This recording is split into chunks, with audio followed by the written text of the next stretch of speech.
Salve a tutti ragazzi, benvenuti in questo nuovo video. Oggi facciamo la ricetta del pane cafone. Pane cafone tra virgolette, perché a Napoli il pane cafone è quello là rude, come dice il nostro Siani, che pilo in pietto. Il pane cafone è quello là che pilo in pietto, vuol dire con i peli in petto, deve essere il pane primitivo, non deve avere, diciamo, cura, come una persona che non si cura, che è primitiva. Eccolo qua, il nostro pane cafone, eccolo, con tanto di lievitazione, alveolatura, la fetta magica, guardate qua che fetta. In questa ricetta abbiamo usato il sistema di avvolgerlo nel panno, perché è un impasto ad alta idratazione, mettiamo 700 g di acqua per un chilo di farina. In questa cosa abbiamo messo 500 g di farina e 350 di acqua, quindi l'impasto va a sedersi troppo, diciamo, sul recipiente in cui lo mettiamo. Ho usato il sistema tipo pizzeria per infornarlo direttamente con la pala, per mettere, chi non ha, diciamo, una pietra lavica come me, mettiamo direttamente sul fondo del forno, che viene una cottura bellissima, mi sembra tipo una cottura a legna. Se la fate come dico io nel video viene perfetta, pane veramente top. Andiamo a vedere la ricetta.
farina.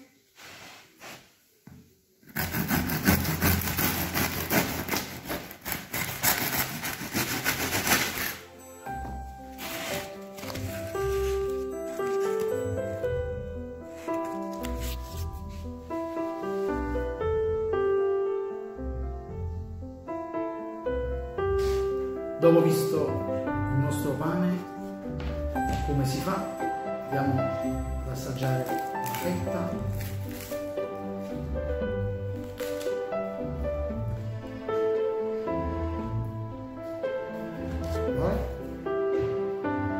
Cottura tipo legna, guardate qua, anche un po' bruciacchiato sotto.